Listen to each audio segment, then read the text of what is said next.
गरीब से करोड़पति, सच या धोखा, ये कहानी और कहीं मिलेगी सुनने को।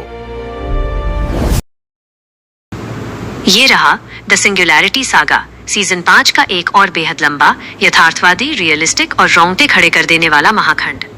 जैसा आपने कहा है, हम कहानी को जल्दी खत्म नहीं करेंगे। कहानी अपने उसी स्लो, प्रैक्टिकल और डार्क रास्ते पर चलेगी। एक सीईओ को अपनी पत्नी की जान बचानी है, लेकिन उसके पास न पैसे हैं न हथियार। उसके पास सिर्फ उसका दिमाग और उसकी गरीबी है। आज 12 रुपए की मजदूरी के लिए राघव को अपने खून से सनी पट्टियों को फिर से खोलना पड़ेगा। और रात के अंधेरे में साइंस का एक ऐसा खौफनाक जादू चलेगा कि 5 टन की मर्सिडीज जमीन फाड़कर गटर में समा जाएगी। लेकिन इस एपिसोड का अंत, एंडिंग राघव के अतीत, पास्ट के एक ऐसे भयानक राज के साथ होगा जिसे सुनकर आपके होश उड़ जाएंगे।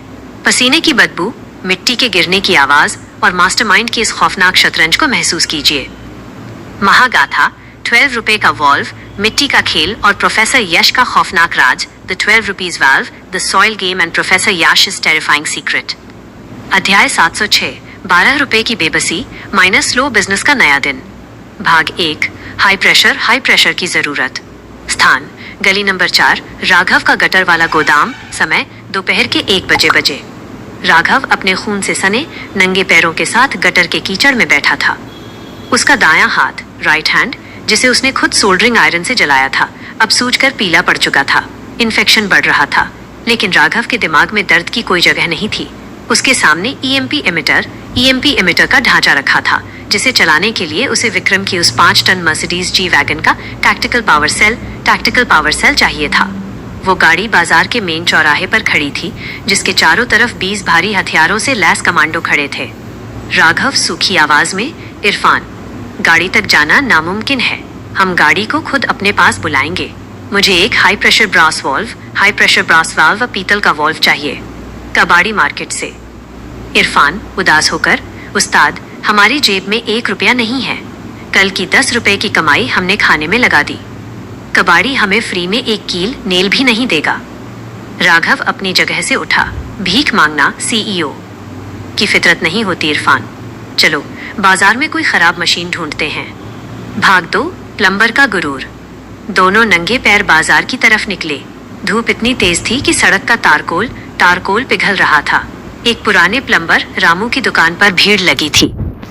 रामू की पाइप थ्रेडिंग मशीन, लोहे के पाइप पर चूड़ी थ्रेड बनाने वाली मशीन जाम हो गई थी। रामू पसीने से लथपथ था और पाइप को घुमा नहीं पा रहा था। राघव वहां रुका।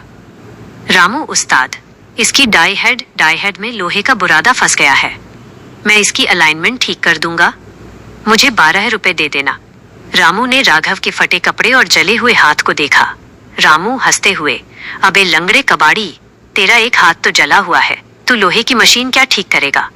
चल निकल यहाँ से। राघव अपनी जगह से नहीं हिला। मशीन ठीक ना हो तो मुझे पीट लेना, पर अगर चल गई तो 12 रुपए चाहिए। रामू ने पेचकस, स्क्रू ड्राइवर राघव के आगे फेंक दिया। लेकर, नहीं चली तो तेरे इस दूसरे हाथ को भी तोड़ दूंगा। एक सीईओ जिसने कल रात 100 करोड़ का डेटा उड़ाया था, आज जमीन पर बैठकर अपने बाएं लेफ्ट हाथ और अपने दांतों टीथ की मदद से एक भारी लोहे की मशीन खोल रहा था। पूरा बाजार उसे देखकर हंस रहा था। राघव की उंगलियां कट गईं, खून निकलने लगा, पर उसने 20 मिनट में उस डाई हेड को सेट कर दिया। मशीन एकदम मक्खन की तरह चलने लगी। रामू हैरान होकर, चल ठीक है, ले अपने 12 रुपए। रामू ने 10 का एक गंदा नोट और 2 के सिक्के राघव के पैरों के पास फेंक दिए। राघव ने बिना कुछ कहे वो 12 रुपए उठाए। इन्हीं 12 रुपयों से उसने एक दूसरे कबाड़ी से एक पुराना जंग लगा ब्रास वाल्व खरीद लिया। उसका हथियार तैयार था।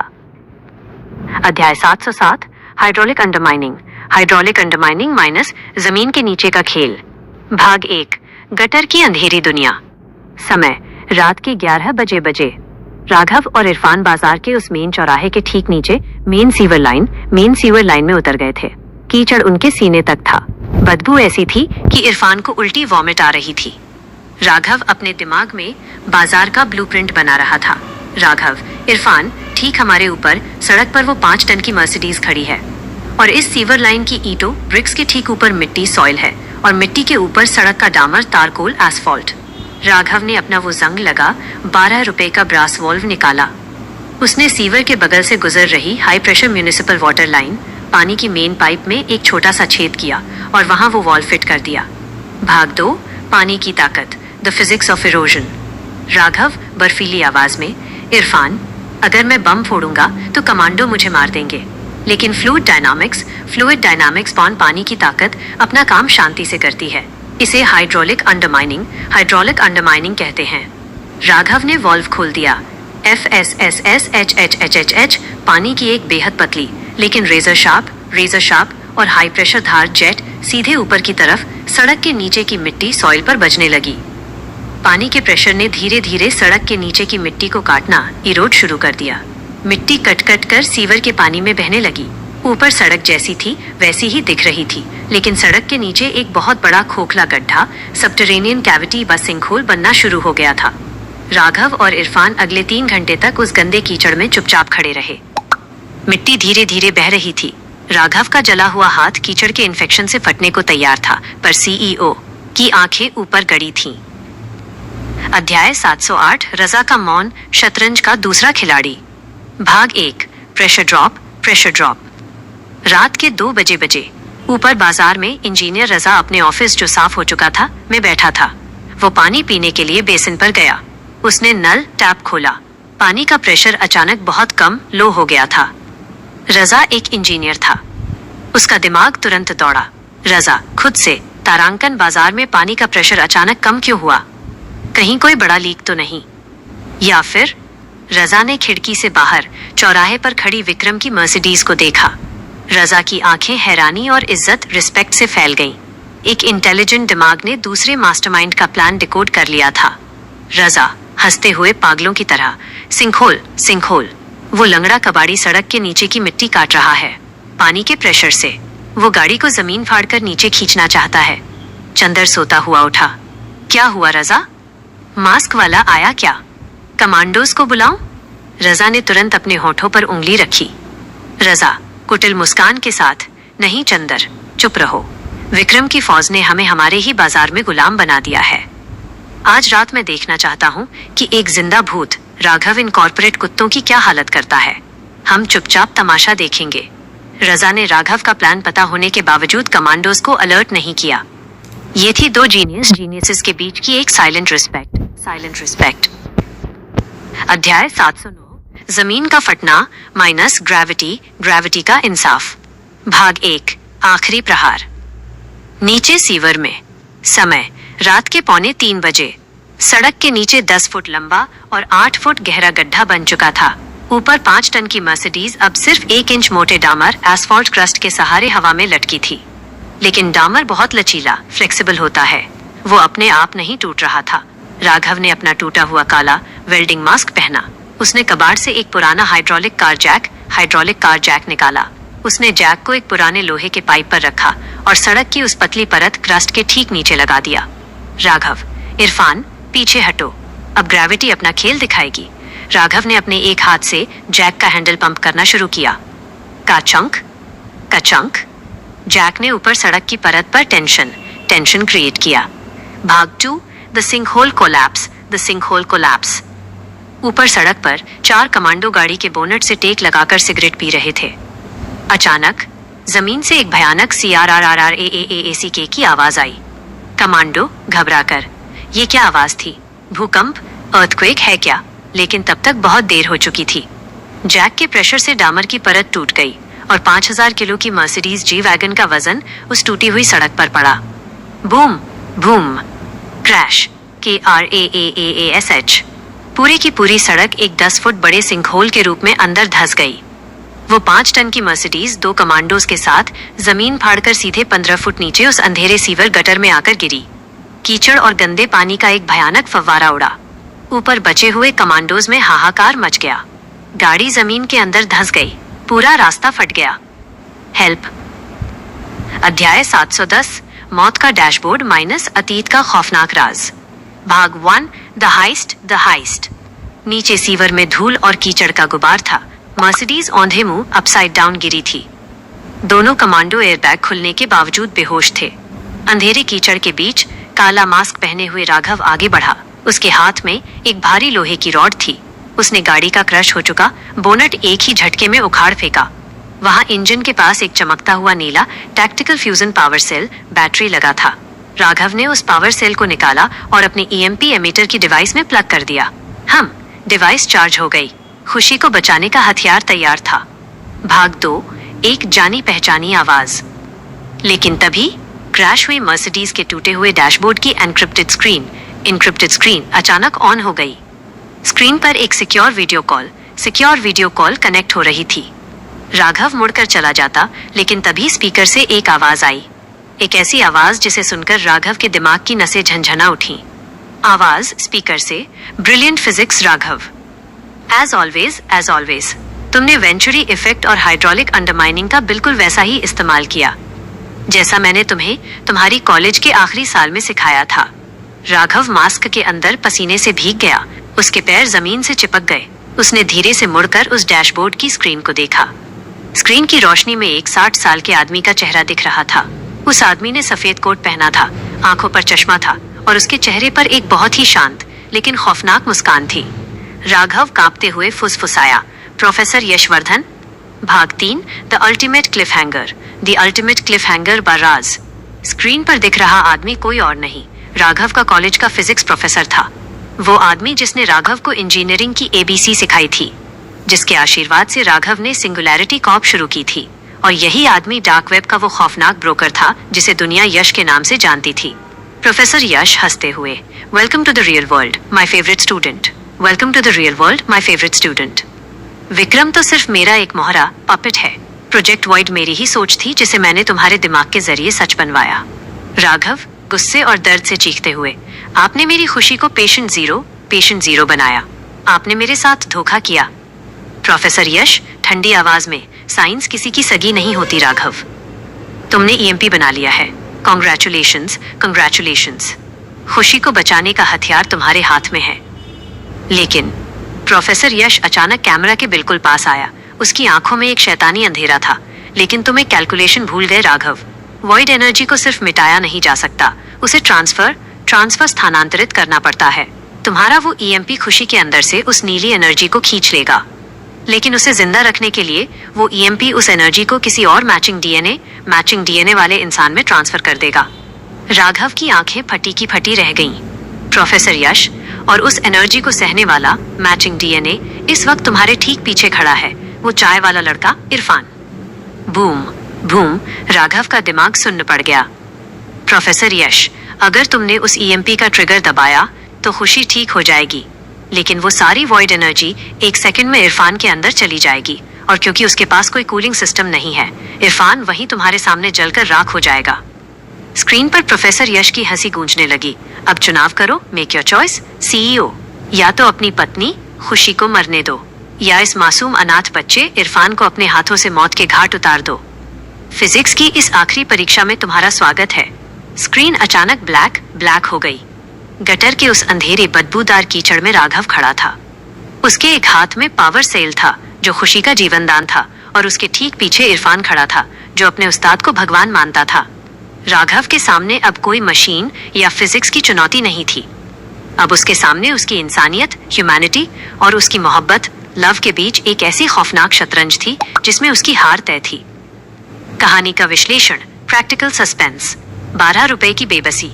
CEO को अपनी साइंस लगाने के लिए 12 रुपए की भीख मांगनी पड़ी और प्लम्बर की गालियां खानी पड़ी। The sinkhole trap, hydraulic undermining. एक 5 टन की गाड़ी को बिना छुए जमीन के अंदर धंसा देना, ये प्योर फ्लूइड डायनामिक्स और ग्रेविटी का प्रैक्टिकल इस्तेमाल था। रजा का कैरेक्टर आर्क। रजा अब एक खामोश दर्शक स्पेक्टेटर बन गया है। वो चंदर को धोखा दे रहा है क्योंकि वो राघव की साइंस का फैन हो गया है। द एपिक क्लिफहैंगर, प्रोफेसर यश। असली विलन कोई और नहीं, राघव का अपना गुरु प्रोफेसर यश है। और सबसे बड़ा ट्विस्ट, EMP खुशी को तभी बचाएगा जब वो एनर्जी इरफान में ट्रांसफर होगी। इरफान की मौत, एक मास्टरमाइंड के दिमाग को तोड़ने वाला सबसे खौफनाक धर्म संकट, मॉरल डायलेमा। अगले एपिसोड में राघव के दिमाग की नसें फटने वाली हैं। वो अपनी पत्नी और इरफान में से किसे चुनेगा? या क्या एक सच्चा इंजीनियर प्रोफेसर यश के इस इम्पॉसिबल ट्रैप को भी किसी ऐसी out of the box physics से तोड़ेगा जिसमें कोई नहीं मरेगा? लेकिन उसके लिए राघव को अपनी जान की बाजी लगानी पड़ेगी और ऊपर बाजार में 100 कमांडोज अब सीवर में उतरने वाले हैं। बताइए, क्या ये बहुत लंबा अतीत से जुड़ा हुआ और दिमाग हिला देने वाला एपिसोड आपको पसंद आया? क्या कहानी को इस इमोशनल और साइंटिफिक ट्रैक पर आगे बढ़ाऊं? ये रहा द सिंगुलैरिटी सागा सीजन 5 का एक और बेहद लंबा, यथार्थवादी, रियलिस्टिक और गहराई से जुड़ा हुआ महाखंड। जैसा कि आपने कहा है, हम कहानी को जल्दबाजी में खत्म नहीं करेंगे। हम प्रोफेसर यश के उस खौफनाक धर्म संकट, मॉरल डिलेमा से ही शुरुआत करेंगे। एक सीईओ को अपनी पत्नी और एक मासूम बच्चे में से किसी एक को चुनना है, लेकिन विज्ञान, साइंस का एक सच्चा साधक कभी हार नहीं मानता, भले ही उसे इसके लिए 7 रुपए की मजदूरी करते हुए सड़कों पर खून थूकना पड़े। गटर की दमघोटू मीथेन गैस, नंगे पैरों का दर्द और इस शतरंज के सबसे बड़े राज को महसूस कीजिए। महागाथा, धर्म संकट, 7 रुपए की भीख और जमीन के नीचे का शहर, the dilemma, the 7 rupees begging और the city beneath the earth. अध्याय 711, खौफनाक चुनाव और मीथेन का पर्दा, माइनस मौत के कुएं में सीईओ। भाग 1, मास्टरमाइंड की खामोशी। स्थान, बाजार के नीचे की मेन सीवर लाइन, सिंकहोल के अंदर, समय रात के 3 बजे। प्रोफेसर यश की खौफनाक हंसी स्क्रीन के ब्लैक होने के बाद भी गटर की दीवारों से टकराकर गूंज रही थी। या तो अपनी पत्नी को मरने दो या इस अनाथ बच्चे को मौत के घाट उतार दो। राघव की सांसें भारी थी। उसके एक हाथ में वो चार्ज्ड ईएमपी एमिटर था जो खुशी की जान बचा सकता था, और उसके ठीक पीछे इरफान खड़ा था जो डर से कांप रहा था। इरफान, घबराते हुए, उस्ताद, वो स्क्रीन वाला आदमी क्या कह रहा था? वो मुझ पर हंस क्यों रहा था? राघव ने इरफान की आंखों में देखा। वो एक 17 साल का लड़का था जिसने राघव को 6 महीने तक अपनी चाय की दुकान पर पनाह दी थी, उसे भूखा मरने से बचाया था। एक सीईओ अपनी कंपनी के लिए कुछ भी कर सकता था, लेकिन एक इंसान किसी मासूम की बलि नहीं चढ़ा सकता। राघव, मशीनी और ठंडी आवाज में, वो पागल है इरफान, वो हमें डरा रहा है। मैं तुम्हें कुछ नहीं होने दूंगा। भाग 2, कमांडोज की एंट्री, द डिसेंट। तभी ऊपर सिंकहोल के मुहाने से रोशनी की तेज किरणें अंदर आईं। ऊपर खड़े कमांडोज ने सीवर के अंदर रस्सियां, रिपेलिंग रोप्स डाल दी थीं। नीचे चलो, वो कबाड़ी यहीं कहीं है, हमें वो पावर सेल वापस चाहिए। राघव के पास भागने का रास्ता नहीं था। उसका दायां हाथ जला हुआ था, पैर नंगे और छिले हुए थे। राघव ने पानी के ऊपर तैर रहे उस कीचड़ को सूंघा। राघव, मन में, तारांकन सीवर के इस हिस्से में हवा का फ्लो नहीं है। यहाँ सालों से मेथान गैस जमा है और मर्सिडीज की टूटी हुई लाइन से पेट्रोल भी पानी पर तैर रहा है। राघव ने इरफान का हाथ पकड़ा और उसे सीवर के एक बहुत ही संकरे और अंधेरे साइड पाइप की तरफ धकेल दिया। राघव ने अपनी जेब से वो पुरानी 5 रुपए की घड़ी की बैटरी निकाली और उसे मर्सिडीज के टूटे हुए इग्निशन वायर से छुआकर एक स्पार्क, चिंगारी पैदा कर दी। FWOOOOOOOSH, मीथेन गैस और पेट्रोल के संपर्क में आते ही सीवर के उस हिस्से में आग का एक भयंकर फ्लैश फायर पैदा हुआ। रस्सी से नीचे उतर रहे कमांडोज आग की लपटों को देखकर चीख पड़े और वापस ऊपर की तरफ भागने लगे। धुएं का एक बहुत घना, काला गुबार सीवर में भर गया। उसी धुएं और आग के बीच राघव अपने नंगे पैरों से कीचड़ में घिसटता हुआ इरफान को लेकर उस संकरे पाइप में गायब हो गया। अध्याय 712, रजा की ढाल, माइनस इंजीनियर का पर्दाफाश। भाग 1, धुएं में राख खोजती फौज। ऊपर बाजार में कमांडोज के लीडर ने चंदर का कॉलर पकड़ रखा था। लीडर, तुम्हारे बाजार की सड़क अचानक कैसे फट गई? हमारा पावर सेल चोरी हो गया है। वो मास्क वाला कौन है? चंदर, कांपते हुए, मुझे नहीं पता साहब, वो कोई भूत है। तभी रजा वहां आया। रजा के हाथ में एक थर्मल स्कैनर था। रजा बहुत ही कॉन्फिडेंस के साथ कमांडो लीडर से, शांत हो जाओ, मैं इस बाजार का चीफ इंजीनियर हूँ। नीचे सीवर में मीथेन गैस का बहुत बड़ा धमाका हुआ है। मैंने स्कैन कर लिया है। नीचे तापमान 400 डिग्री के पार है। जो भी भिखारी या चोर नीचे था वो उस गैस और आग में जलकर राख हो चुका है। पावर सेल भी उसी धमाके में पिघल गया होगा। कमांडो लीडर ने रजा के स्कैनर की रीडिंग देखी, जो रजा ने जानबूझकर गलत सेट की थी। लीडर ने मान लिया कि चोर मर चुका है। लीडर गुस्से में, यश सर हमें जिंदा नहीं छोड़ेंगे, चलो यहाँ से। रजा ने अपनी इंजीनियरिंग की चालाकी से विक्रम और यश की फौज को वहां से भगा दिया। रजा अब राघव को मरने नहीं देना चाहता था। वो देखना चाहता था कि राघव प्रोफेसर यश के उस खौफनाक डीएनए ट्रैप को कैसे तोड़ेगा। अध्याय 713, रेशियो, 7 रुपए का पंचर और खून से सने पैर, माइनस लो बिजनेस की वापसी। भाग 1।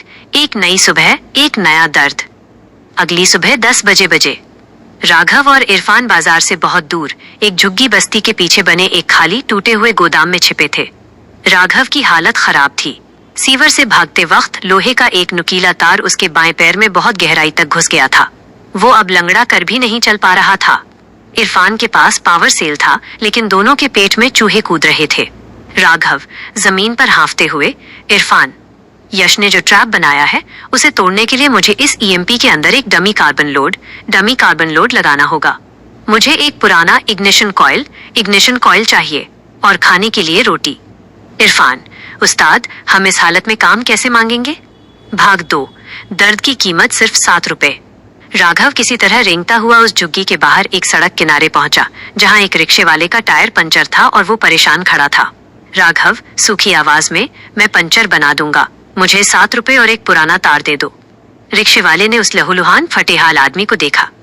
अबे तू खुद तो मरने वाला लग रहा है, जल्दी कर, मुझे सवारी उठानी है। राघव ने जमीन पर बैठकर अपने एक सही हाथ और दांतों से उस टायर को टायर लीवर से खोला। उसके छिले हुए पैरों पर सड़क की धूल चिपक रही थी। घाव से खून निकलकर टायर पर लग रहा था। चिलचिलाती धूप में एक सीईओ पंचर की ट्यूब को पानी में डुबोकर बुलबुले चेक कर रहा था। आधे घंटे की अमानवीय पीड़ा के बाद पंचर जुड़ गया। रिक्शे वाले ने 7 रुपए के सिक्के और एक पुराना स्कूटर का इग्निशन कॉइल राघव के मुंह पर फेंक दिया। ले भिखारी, चल हट। राघव ने उन 7 रुपयों को अपनी मुट्ठी में भींच लिया। ये 7 रुपए उसकी पत्नी की जान की कीमत थे। कोई रातों रात की हैकिंग नहीं, बस शुद्ध मजदूर वाला संघर्ष। अध्याय 714।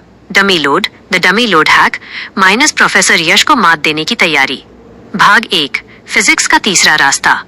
गोदाम में वापस आकर राघव ने इरफान को 7 रुपए दिए ताकि वो 2 सूखी रोटियां ला सके। इरफान के जाते ही राघव ने वो ईएमपी एमीटर जिसमें अब पावर सेल लगा था अपने सामने रखा। राघव खुद से बात करते हुए एक साइंटिस्ट के जुनून में, तारांकन प्रोफेसर यश ने कहा था कि वॉइड एनर्जी सिर्फ मैचिंग डीएनए इरफान में ट्रांसफर होगी। वो एक परफेक्ट लॉजिक है, लेकिन इंसान का शरीर आखिर क्या है? कार्बन, नमक, पानी और इलेक्ट्रिकल इम्पल्सेस। अगर मैं इस इग्निशन कॉइल और चारकोल कोयला का इस्तेमाल करके एक ऐसा आर्टिफिशियल सर्किट बनाऊं जिसका इलेक्ट्रिकल रेजिस्टेंस बिल्कुल इरफान के शरीर के बराबर हो, तो ईएमपी धोखा खा जाएगा। राघव ने एक कचरे की पन्नी जलाई, उसका काला कार्बन सोट इकट्ठा किया, उसे नमक के पानी में मिलाया और उस इग्निशन कॉइल के चारों तरफ लेप दिया। राघव, तारांकन, इसे बायोसिम्युलेटेड डमी लोड कहते हैं। जब मैं ईएमपी चलाऊंगा तो सारी वॉइड एनर्जी इरफान की जगह इस कार्बन कॉइल में जाकर गिरेगी और ये कॉइल जलकर राख हो जाएगा। इरफान भी बच जाएगा और खुशी भी। एक इंजीनियर ने 7 रुपए के कबाड़ से डार्क वेब के सबसे बड़े मास्टरमाइंड यश की थ्योरी को तोड़ दिया था। अध्याय 715।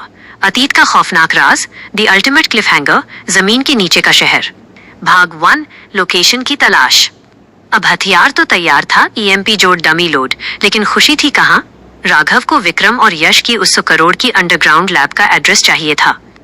रात के 8 बजे राघव ने इरफान को एक कबाड़ के साइबर कैफे, जो बाजार के बाहर एक झोपड़ी में था, में भेजा। इरफान ने 10 रुपए, जो उसने सुबह भीख मांगकर जुटाए थे, देकर 1 घंटे के लिए कंप्यूटर लिया। राघव लंगड़ाते हुए कैफे के बाहर से, इरफान, मैंने जो यूएसबी पेन ड्राइव जो उसने उस 5 रुपए के फोन से बनाई थी दी है, उसे लगाओ। यूएसबी लगाते ही राघव का ट्रैकिंग प्रोग्राम चालू हो गया। राघव ने कल जो हाई फ्रीक्वेंसी सिग्नल टीन के डिब्बे वाले रडार से पकड़ा था, वो अब दिल्ली के municipal power grid data bank के नक्शे को हैक कर रहा था। भाग 2। पावर ग्रिड का राज। राघव स्क्रीन देखते हुए, विक्रम की लैब बहुत बड़ी है, उसे चलाने के लिए कम से कम 50 मेगावाट्स बिजली चाहिए। दिल्ली के नक्शे पर देखो कि कौन सी जगह सबसे ज्यादा बिजली खींच रही है, जहां कोई सरकारी फैक्ट्री नहीं है। स्क्रीन पर कोडिंग की लाइनें तेजी से भागने लगीं। अचानक दिल्ली के मैप पर एक लाल रंग का हॉटस्पॉट चमकने लगा। ये वो जगह थी जो अवैध रूप से 50 मेगावाट बिजली जमीन के नीचे खींच रही थी। भाग 3। पैरों तले खिसकती जमीन, द रेवलेशन। राघव ने उस लाल डॉट हॉटस्पॉट को जूम किया। जैसे जैसे नक्शा जूम हुआ, सड़कों के नाम, गलियों के नाम साफ होने लगे। राघव की वो एक आंख जो मास्क के पीछे से दिखती थी, फटी की फटी रह गई। उसका दिल ऐसे धड़का जैसे किसी ने सीने पर हथौड़ा मार दिया हो। इरफान हैरानी से स्क्रीन की तरफ उंगली दिखाते हुए, उस्ताद, ये क्या है? ये जगह तो। राघव कांपती हुई खौफनाक आवाज में, हाँ इरफान, ये कोई दूर का इंडस्ट्रियल एरिया नहीं है। विक्रम और प्रोफेसर यश की वो 100 करोड़ की 5 मंजिला अंडरग्राउंड लैब ठीक हमारे पैरों के नीचे है। भूम। नक्शे पर वो लाल डॉट बिल्कुल Bawana industrial scrap market, Bawana scrap market के ठीक सेंटर में ब्लिंक कर रहा था। राघव का दिमाग 2 साल पुरानी यादों में गोते लगाने लगा। बवाना बाजार, एशिया का सबसे बड़ा कबाड़ बाजार, जहां हजारों टन लोहा, पुरानी मशीनें और टीवी काटे जाते हैं। बाजार की जमीन के नीचे इतना इलेक्ट्रोमैग्नेटिक इंटरफेरेंस और वाइब्रेशन होता है कि कोई भी सरकारी रडार या सैटेलाइट उस बाजार के नीचे की हलचल को नहीं पकड़ सकता। राघव को अब समझ आया। सिंगुलैरिटी कॉरपोरेशन ने 2 साल पहले इस पूरे बवाना बाजार को ऊपर से एक ढाल, कैमोफ्लाज की तरह इस्तेमाल किया था। बाजार के हजारों कबाड़ी, चंदर की गुंडागर्दी और दिन रात चलने वाले लोहे के कटर, ये सब सिर्फ उस अंडरग्राउंड लैब की आवाज और रेडिएशन को छिपाने के लिए एक नाटक था। और जिस गटर में राघव पिछले 6 महीने से 10 रुपए की मजदूरी कर रहा था, सड़ रहा था, उसके ठीक 100 फुट नीचे उसके सबसे बड़े दुश्मन यश की दुनिया बसती थी। खुशी इसी बाजार के नीचे किसी कांच के चैम्बर में बंद थी। राघव अपनी ही बनाई कंपनी के ऊपर 6 महीने से एक कीड़े की तरह रेंग रहा था और उसे भनक तक नहीं थी। कैफे के कंप्यूटर की स्क्रीन ब्लिंक कर रही थी। राघव ने अपना काला वेल्डिंग मास्क नीचे खींचा। आपने मुझे मेरे ही घर में भिखारी बना दिया, लेकिन अब मैं इसी बाजार के कबाड़ से एक ऐसी लिफ्ट बनाऊंगा जो मुझे सीधे आपके नर्क हेल तक ले जाएगी। कहानी का विश्लेषण, प्रैक्टिकल सस्पेंस। 7 रुपए का पंचर। सीईओ को अपनी साइंस डमी लोड बनाने के लिए खून से सने हाथों से रिक्शे का टायर जोड़ना पड़ा। स्लो बिजनेस की ये पीड़ा कहानी को जमीन से जोड़े रखती है। The dummy load. राघव ने यश के डीएनए ट्रैप, इरफान की मौत को तोड़ने के लिए कार्बन और नमक से एक fake human resistance artificial circuit बना लिया। यह विशुद्ध प्रैक्टिकल और जीनियस इन्वेंशन है। The epic cliffhanger, the underworld lab. कहानी का सबसे बड़ा राज, वो लैब कहीं और नहीं बल्कि उसी बवाना बाजार के ठीक नीचे है। पूरा बाजार ही कॉरपोरेशन का एक ढकौंसला कवर है। अगले एपिसोड में राघव अब बाजार के बीचों बीच एक खदान माइन खोदेगा। वो रजा के साथ मिलकर थर्माइट और वैक्यूम प्रेशर का इस्तेमाल करके बाजार की जमीन में एक ऐसा वर्टिकल टनल बनाएगा जो सीधे उस हाईटेक लैब की छत को फाड़ देगा। लेकिन जमीन के नीचे उतरते ही उनका सामना यश के सबसे खूंखार हथियारों से होगा। बताइए, क्या ये अतीत से जुड़ा राज और लोकेशन का सस्पेंस आपको मजेदार लगा? क्या हम इस अंडरग्राउंड डकैती, अंडरग्राउंड हाइस्ट की तरफ आगे बढ़ें?